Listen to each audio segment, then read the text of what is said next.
এই বাংলাদেশ কি মগের মুল্লুক নাকি যে যার মন চায় সে সচিবালয়ের সামনে দাঁড়িয়ে যাবে? সরকারের যেহেতু কোনো পলিটিক্যাল শক্তি নাই, সেক্ষেত্রে সরকার মনে করছে যে সাধারণ মানুষ, সাধারণ শিক্ষার্থীরা আমার রাজনৈতিক শক্তি। যে কোনো আন্দোলন, এই মুহূর্তে যে আন্দোলন বলেন না কেন, প্রত্যেকটা আন্দোলনের পিছনে একটি ষড়যন্ত্র রয়েছে। বদলি বলেন, নিয়োগ বাণিজ্য বলেন, নানান বিষয়ে ছাত্রদের নাম আসছে।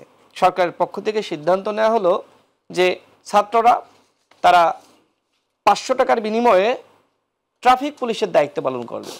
আমরা কি এই অভ্যুত্থানের শক্তি ছাত্রদেরকে ট্রাফিক পুলিশ বানানোর জন্য শেখ হাসিনার পতন ঘটিয়েছি, নাকি আমরা ছাত্রদের প্রতি এই আহ্বান রাখবো যে আপনারা আগামীর ভবিষ্যৎ, আপনারা এদেশের নেতৃত্ব দিবেন, আপনারা বিশ্ববিদ্যালয়ের শিক্ষক হবেন, আপনারা সাংবাদিক হবেন, আপনারা গবেষক হবেন, ডাক্তার হবেন, ইঞ্জিনিয়ার হবেন, লেখক হবেন, আপনারা শিল্পী হবেন। আমরা সেই বিষয়ে কোনো বক্তব্য শুনেছি সরকারের পক্ষ থেকে? জোরালোভাবে শুনে নাই। এই কারণেই যেহেতু এই ছাত্রদেরকে বিভিন্ন সরকারের যেহেতু কোনো পলিটিক্যাল শক্তি নাই, সেক্ষেত্রে সরকার মনে করছে যে সাধারণ মানুষ, সাধারণ শিক্ষার্থীরা আমার রাজনৈতিক শক্তি। সেজন্য রাজনৈতিক উদ্দেশ্য হাসিল করার জন্যই সরকারের পক্ষ থেকেই তাদেরকে অনেকটা মাঠে রাখা হয়েছে, যার ফলাফল আমরা দেখতে পাচ্ছি যে শিক্ষার্থীরা সুপার সানডে, মেগা মানডে, কোনো দাবি দেওয়া কিচ্ছু নাই, অহেতুক মোল্লা কলেজের শিক্ষার্থীরা এবং কবি নজরুলের শিক্ষার্থীরা মারামারি কাটাকাটি করলো। এবং আমরা এই মুহূর্তে দেখছি যে তিতুমির কলেজের শিক্ষার্থীরা তারা বলছে তাদেরকে বিশ্ববিদ্যালয় ঘোষণা করতে হবে। এই বাংলাদেশ কি মগের মুল্লুক নাকি যে যার মন চায় সে সচিবালয়ের সামনে দাঁড়িয়ে যাবে, যার মন চায় সে শাহবাগে দাঁড়িয়ে যাবে? একটি বিপ্লব হয়েছে, হাসিনার পতন হয়েছে। এখন এই রাষ্ট্রকে আমাদেরকে সুসংগঠিতভাবে সাজাতে হবে, এই রাষ্ট্রকে শৃঙ্খলে আবদ্ধ করতে হবে। কিন্তু আমরা দেখতে পাচ্ছি যে সরকারের ভূমিকা অত্যন্ত নমনীয়।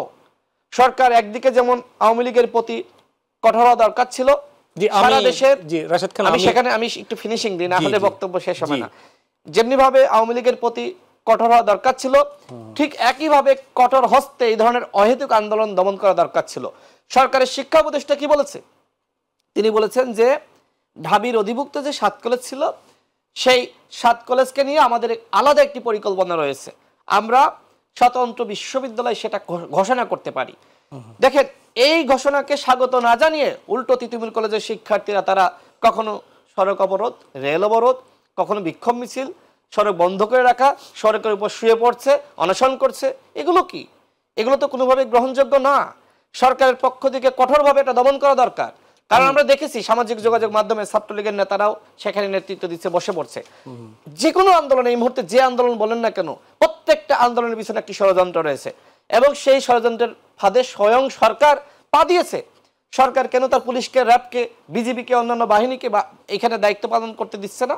কেন? সরকারের তো পুলিশের একটা আইন রয়েছে, সেই আইন মেনেই সরকার তাদেরকে ছত্রভঙ্গ করবে।